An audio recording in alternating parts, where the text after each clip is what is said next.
इस timing check कर ली, all overall okay है ना, सब ठीक है, करें स्टार्ट। ओके चलें। ओके, जय हिंद प्यारे साथियों, मैं मिस्टर कुमार स्वागत करता हूं आपका आपके अपने एजुकेशन बायर सिविल सर्विसेज यूट्यूब चैनल में। स्टूडेंट्स, जो आपकी हिस्ट्री की टॉपिक वाइज सीरीज चल रही है एमसीक्यू बेस हिस्ट्री का रिवीजन, उसको हम आगे बढ़ाने का प्रयास कर रहे हैं। और यदि आपने वो क्लास नहीं देखी है तो देख लीजिएगा, चैनल को लाइक शेयर सब्सक्राइब नहीं किया है तो कर लीजिएगा। ये दूसरी क्लास है, हालांकि एक हमने हड़प्पा सभ्यता पर मोस्टली जो क्वेश्चन बन सकते थे एग्जाम के पॉइंट ऑफ व्यू से वो हमने लिए हैं। ठीक है, तो चलिए समझने का बात हुए, पहला क्वेश्चन लेते हैं जो आपकी स्क्रीन पर है। देखिए पहला क्वेश्चन क्या कहता है सर।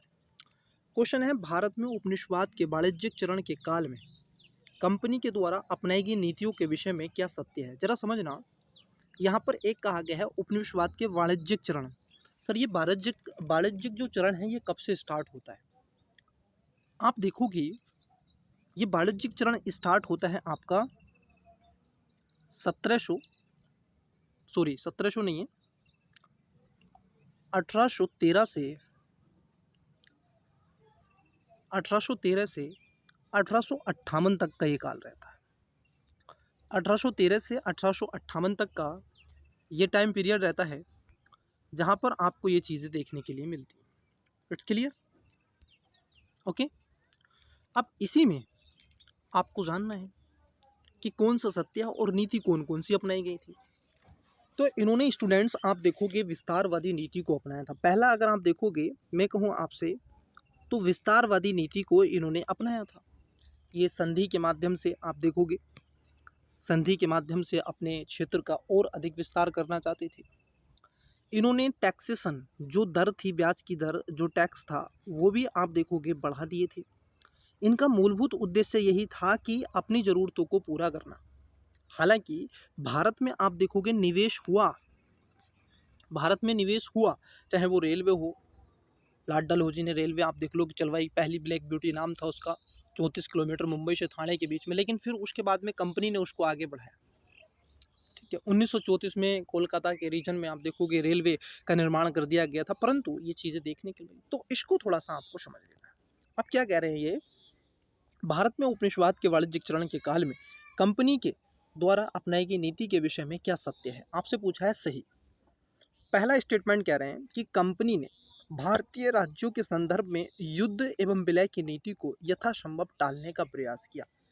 क्या ये वो चाहते थे? बिल्कुल सर, उन्होंने युद्ध को टाला। उनका उद्देश्य यही था कि हम युद्ध ना करें और अधिक से अधिक विस्तार कर सकें। और ये बात एकदम क्या है, पहला वाला स्टेटमेंट ठीक है। दूसरा है कि कंपनी की नीति केवल बंगाल के राजस्व पर वृद्धि करने पर था। बिल्कुल, वो क्या चाहते थे, वो चाहते थे कि अधिक से अधिक हम क्या कर सकें, यहाँ से राजस्व एकत्रित कर सकें और उस राजस्व का एक बड़ा भूभाग हम कंपनी में निवेश कर सकें। उनका मूलभूत उद्देश्य यही था और उन्होंने इस पर आप देखोगे वो सक्सेसफुली उतरे भी। तो दूसरा स्टेटमेंट भी क्या है स्टूडेंट, सही है। तीसरा स्टेटमेंट है कि कंपनी का बल अपने प्रशासनिक तथा सामाजिक सुधार के दायित्व को सीमित करने पर रहा। बिल्कुल, उन्होंने भारतीय सामाजिक सभ्यता में उस समय उपनिवेशिक शासनकाल जो वाणिज्यिक चरण था बिल्कुल छेड़छाड़ नहीं की। उन्होंने कुछ किया ही नहीं और सीमित रखा एकदम अपने दायित्व को, एकदम सुधार के दायित्व उन्होंने किए। चाहे वो कन्या भ्रूण हत्या का हो, दास प्रथा का हो, सती प्रथा का हो, महिलाओं की शिक्षा का हो, उन्होंने कई ऐसे राइट्स किए, चाहे वो वर्किंग ऑफ पार्टिसिपेशन हो, उस पर काम किया। तो ये भी बात क्या हो जाती है, तीसरा स्टेटमेंट भी ठीक हो जाता है। चौथा स्टेटमेंट कहता है कि कंपनी व्यापार में निवेश बढ़ाने के लिए प्रतिबद्ध थी और उसका ये मूलभूत उद्देश्य था, वो अधिक से अधिक निवेश बढ़ाना चाहते थे और निवेश से एक मोटी रकम प्राप्त करना राजस्व के रूप में उन्होंने चाहा और उसको आगे बढ़ाना चाहते थे। ये भी क्या है, स्टेटमेंट ठीक हो जाएगा। अब पूछ रहे हैं कूट, केवल एक, ए में कह रहे हैं केवल एक और तीन, एक दो और तीन सही है, बी दो तीन और चार सही है, सी दो और चार सही है, सी डी एक दो तीन चार सही। राइट आंसर हो जाएगा ऑप्शन नंबर डी, इसका करेक्ट आंसर हो जाएगा स्टूडेंट्स, जो आपका डी है वो इसमें करेक्ट आंसर है। ठीक है, तो इसको आपको क्या है ध्यान में रखना है। अगला क्वेश्चन लेते हैं, क्वेश्चन नंबर 2 क्या कहता है देखिए। क्वेश्चन नंबर 2 में कहा गया है मद्रास की संधि निम्नलिखित में से किस युद्ध के संबंध में थी? देखो, कुछ संधियां हुई, कुछ संधियां हुई थी महोदय।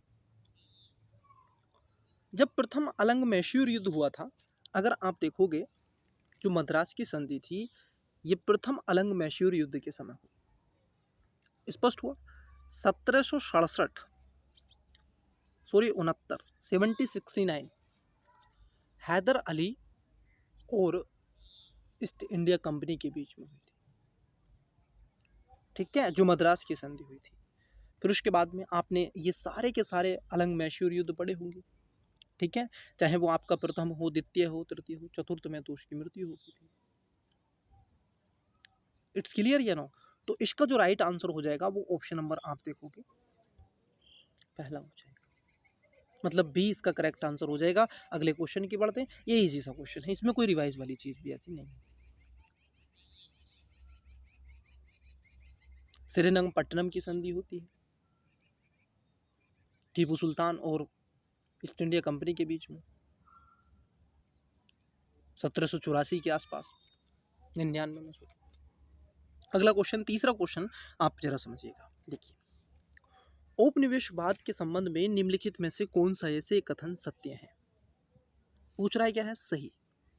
ओके, 3 स्टेटमेंट देके रखिए। पहला है, आप देखोगे, उपनिवेशवाद के हित को मात्र देश के हित के अधीन समझा जाता है। बिल्कुल, यहाँ पर एक टर्मोलॉजी है, मात्र देश। मात्र देश का मतलब होता है जो अपने देश के प्रति सूचीबद्ध रहता है, अपने देश को अधिक से अधिक बढ़ावा देने का प्रयास करता है, अपना कल्चर, अपना खान पान, अपने रहन सहन, अपनी संस्कृति को बढ़ावा देता है, उसको मात्र देश कहते हैं। मतलब जो ब्रिटिश उपनिवेशिक शासन था, तो उसका जो मात्र देश था वो इंग्लैंड था, ना कि भारत। पहली बात एकदम क्लियर है और एकदम करेक्ट है। दूसरी जो बात है, अगर हम देखें, पहली वाली बात ठीक है। दूसरा स्टेटमेंट है, मात्र देश के आर्थिक हित में उपनिवेश के संसाधनों का दोहन किया जाता है। बिल्कुल ये बात ठीक है कि आप देखोगे, जो मात्र देश के आर्थिक हित में उपनिवेश के संसाधनों का दोहन किया जाता है, ये बात एकदम करेक्ट है। क्योंकि आप देखोगे, उन्होंने अपने देश के हित में भारत के संसाधनों का दोहन किया, भारत के लोगों के साथ में शोषण किया, भारत की कृषि पद्धति व्यवस्था को ही बदल दिया। लोगों को खाने के लिए खाना नहीं, पीने के लिए पानी नहीं, रहने के लिए मकान नहीं, चढ़ने के लिए शिक्षा नहीं, सोच के लिए शौचालय नहीं, चलने के लिए सड़क नहीं, पढ़ने के लिए विद्यालय नहीं, स्वास्थ्य के लिए अस्पताल नहीं। जब उन सबको ये चीज़ें नहीं मिल रही थी, बट वो अपनी ज़रूरतों को अधिक से अधिक टैक्स के माध्यम से, आप देख लो, बढ़ावा दे रहे थे, ये बात भी एकदम करेक्ट हो जाती है। जिस समय भारतीय किसानों को खाने के लिए खाना चाहिए था, पीने के लिए पानी चाहिए था, स्वास्थ्य के लिए हॉस्पिटल चाहिए था, पढ़ने के लिए विद्यालय चाहिए था, और व्यापार के लिए एक कुटीर उद्योग चाहिए था, वो संरचना चाहिए थी, बट उन्होंने हमें क्या दे दिया? किसानों को क्या दे दिया? नकदी फसल। आप अफीम का उत्पादन करोगे, नील का उत्पादन करोगे, सूरे का उत्पादन करोगे, कपास का और ज़्यादा उत्पादन करोगे, काली मिर्च का उत्पादन करोगे, विभिन्न प्रकार की आपको फसलों को दे दिया। तीसरा स्टेटमेंट है, उपनिवेश में सुधारों को हतोत्साहित किया जाता है। देखो, उपनिवेश में सुधारों को हतोत्साहित नहीं किया जाता है, इन्होंने सुधार किए। मैंने आपको बताया, इन्होंने सुधार किए। विलियम बेंटिंग के समय आप देखोगे, कन्या भ्रूण हत्या, दास प्रथा, राजा राम मोहन राय के नेतृत्व में किया गया। 1828 के समय 29-30 में, 1856 में सती प्रथा को निषेध किया गया, विधवा पुनर्विवाह को फिर से लाया गया। तो तीसरा स्टेटमेंट आपका क्या हो जाता है? गलत हो जाता है। और जब तीसरा स्टेटमेंट गलत हो जाता है, तो जहां 3 है वो कट कर देंगे, बी और डी आपका गलत है। और आप देखोगे 1 और 2 किस में है? सी में है, तो इसका राइट आंसर सी हो जाएगा। अगले क्वेश्चन की तरफ बढ़ते हैं, आइए। अगला क्वेश्चन क्या है? अगला क्वेश्चन है, निम्नलिखित में से कौन सा ऐसे कथन भारत में उपनिवेशवाद के वाणिज्यिक चरण के संदर्भ में सत्य माना जाता है या जाते हैं? वाणिज्यिक चरण, फिर से देखो क्वेश्चन, क्योंकि वाणिज्यिक चरण से क्वेश्चन है सर, और ये आपको पता होना चाहिए, व्यापार वाली स्थिति को दर्शाने का प्रयास करता है। इट्स क्लियर यहाँ। और वाणिज्यिक चरण आप देखोगे, सॉरी वहाँ पर मैंने आपको थोड़ा सा मिस्टेक कर दिया था, वो 1773 से स्टार्ट होता है। कब से स्टार्ट होता है? 1773 से 1813 तक वो रहता है। ठीक है, जो वाणिज्यिक चरण है। जो व्यापार चरण है, व्यापार कह सकते हैं, औद्योगिक चरण कह सकते हैं, सॉरी, इसको औद्योगिक चरण कहेंगे। क्या कहेंगे? औद्योगिक चरण कहेंगे। ठीक है, जो औद्योगिक चरण है ये स्टार्ट होता है 1813 से 1858 तक। ठीक, 1858 के बाद में आप देखोगे तो वही स्वतंत्रता संबंधित आ जाता है, फिर आंदोलन वगैरह आ जाते हैं। इट्स क्लियर है ना? तो ये वाणिज्यिक चरण के ही पूछ रहा है, उपनिवेशवाद के। ठीक है, पहला स्टेटमेंट है कि ब्रिटिश कंपनी भारत से अधिक निर्यात की जाने वाली सामग्री जुटाना चाहती थी। ये भी बात क्या हो जाती है आपकी, देखोगे पहली वाली बात ठीक है, उन्होंने उन्हीं वस्तुओं को जुटाया जो अधिक से अधिक यहाँ से निर्यात की जाती थी। ठीक है, ये बात दोहरा ग्रह नहीं है, सही है। दूसरा स्टेटमेंट है कि ब्रिटिश कंपनी भारत से अधिक धन जुटाना चाहती थी। ये भी बात ठीक है, उनका बड़ा मूलभूत उद्देश्य यही था, एक मोटी राशि, एक मोटी रकम वो क्या कर सकें, भारत से लेकर के अपने व्यापार में लगा सके, उनका मूलभूत उद्देश्य यही था। तीसरा स्टेटमेंट है कि ब्रिटिश कंपनी भारत से अधिक भूभाग को अपने प्रत्यक्ष नियंत्रण में लेना चाहती थी। इनका उद्देश्य ये तो था ही नहीं कि हम अधिक से अधिक भूभाग को उस समय ले सके, जबकि इन्होंने औद्योगिकरण किया भारत में, तब इन्होंने आप देखोगे विस्तारवादी नीति को और ज़्यादा बढ़ावा दिया गया। लेकिन उस समय वाणिज्यिक में इनका उद्देश्य यही था, हम अधिक से अधिक राजस्व को एकत्रित कर लें और कंपनी को और आगे बढ़ा सकें, उसको और ज़्यादा विस्तार दे सकें। तो तीसरा वाला स्टेटमेंट जहाँ जहाँ वो गलत हो जाएगा, सी और डी गलत हैं, और केवल 2 नहीं, 1 और 2 इसमें ठीक है। ऑप्शन नंबर आप देखोगे 20 का करेक्ट आंसर हो जाएगा, करेक्ट आंसर बी हो जाएगा। अगला क्वेश्चन, निम्नलिखित में से कौन सा एक सुमेलित है, मतलब सही पूछा है। प्रथम अलंग मैसूर युद्ध किसके बीच में हुआ था? हैदर अली पराजित हुआ था प्रथम अलंग मैसूर युद्ध में। देखिए सर, अगर आप देखोगे प्रथम अलंग मैसूर युद्ध में हैदर अली पराजित नहीं हुआ था, जबकि ब्रिटिश ईस्ट इंडियन कंपनी हारने वाली थी और हैदर अली जीत गया था, तो उन्होंने कर ली थी मद्रास की संधि। इट्स क्लियर है ना? दूसरा है द्वितीय अलंग मैसूर युद्ध में हैदर अली ने अंग्रेजों को पराजित किया। नहीं सर, दूसरे आप देखोगे इस युद्ध में, अगर आप कहें तो दूसरे युद्ध में आप देखोगे क्या हो गया था। ठीक है, वो हार गया। हैदर अली ने अंग्रेजों को पराजित, यही पूछ रहा है। एक सेकंड रुकिएगा, एक सेकंड रुकिएगा। पहला वाला आप देखोगे गलत है, दूसरा वाला भी गलत है। ठीक है, उसके बाद अगर हम देखें इसमें जो तीसरा स्टेटमेंट है वो क्या कह रहा है?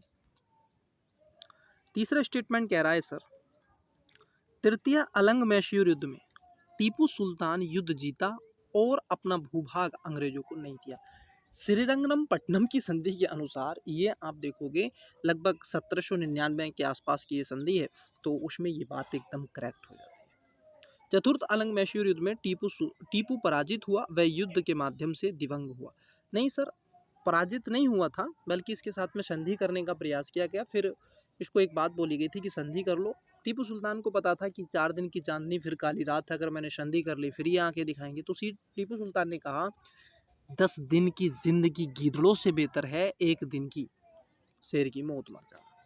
तो इसलिए इसका राइट आंसर ऑप्शन नंबर क्या हो जाएगा स्टूडेंट्स, आप देखोगे 5वें का जो राइट आंसर हो जाएगा, ठीक है, 5वें का जो राइट आंसर हो जाएगा, 5वें का राइट आंसर हो जाएगा ऑप्शन नंबर आप देखोगे 20 का करेक्ट आंसर हो जाएगा। चतुर्थ अलंग मैसूर युद्ध में टीपू सुल्तान पराजित हुआ और युद्ध के माध्यम से दिव्यांग हो गया था, वो मर गया था। ये वाली बात ठीक हो जाती है। अगले क्वेश्चन की तरफ बढ़ते हैं जो रहा आपकी स्क्रीन पर।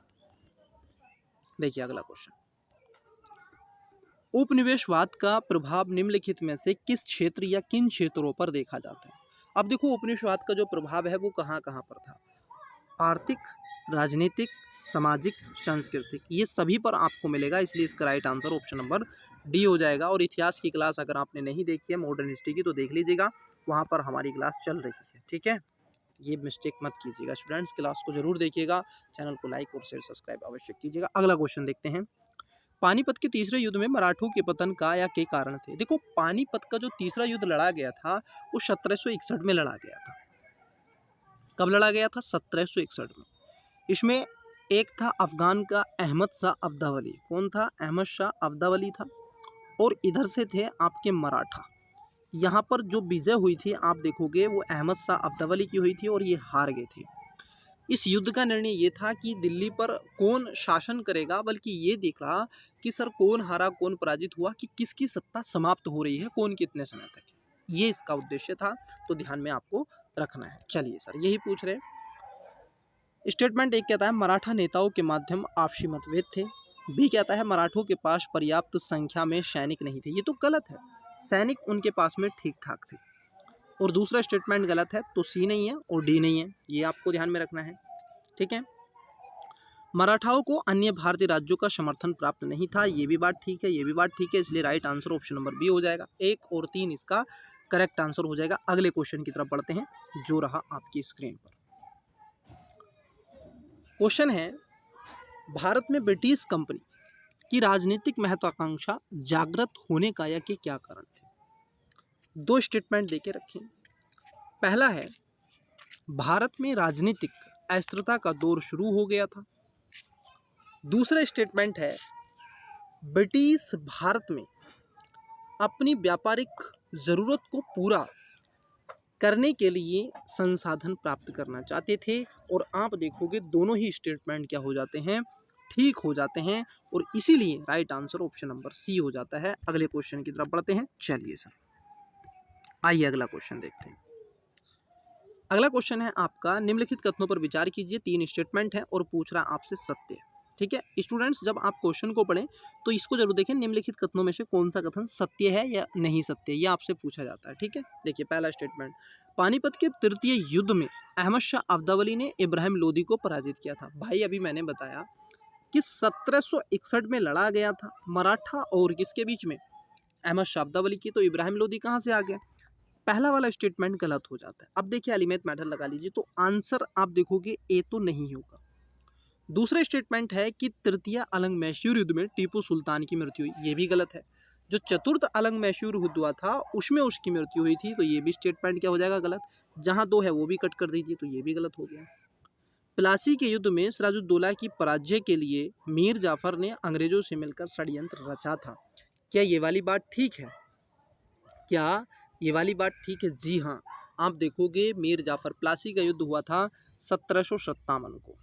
ठीक है, और मीर जाफर ने, मैं आपको बता दूं ये बात एकदम करेक्ट हो जाती है कि 1757 में लड़े गए प्लासी के युद्ध में मीर जाफर ने गद्दी के लालच के चक्कर में आप देखोगे सिराजुद्दौला का साथ नहीं दिया, और जब सिराजुद्दौला का साथ नहीं दिया तो वो पराजित हुआ और बेचारा वो भाग गया। ठीक है, गुजरात। तो ये बात एकदम क्या हो जाती है, करेक्ट हो जाती है।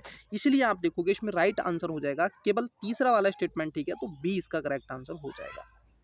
अगला क्वेश्चन और इस क्लास का लास्ट क्वेश्चन, सेंट टोमे का युद्ध किसके बीच में घटित हुआ। अब देखो सेंट जो टोमे का युद्ध था, अगर आप उसकी बात कर लो, ऑप्शन नंबर ए ब्रिटिश एवं फ्रेंच कंपनी के बीच में, बी फ्रेंच कंपनी तथा कर्नाटक के बीच में, सी फ्रेंच कंपनी तथा हैदराबाद के बीच में, डी ब्रिटिश कंपनी एवं कर्नाटक के बीच में। स्टूडेंट्स ये होमवर्क है आपका, 10वें क्वेश्चन का आंसर आप कमेंट्स बॉक्स में बताएंगे। ठीक है, जो भी स्टूडेंट्स इस क्लास को देख रहा है वो आप क्या करेंगे, कमेंट्स बॉक्स में 10वें क्वेश्चन का आंसर बताएंगे कि किन के बीच में घटित हुआ था। मैं बाद में इसका आंसर पिन कर दूंगा विद एक्सप्लेनेशन के साथ में। तो स्टूडेंट्स कैसा लगा आपको सेशन, कमेंट्स बॉक्स में अवश्य बताइएगा। मिलते हैं अगले टॉपिक पे अगली क्लासेस में, जो अगले 10 से 15 क्वेश्चन होंगे।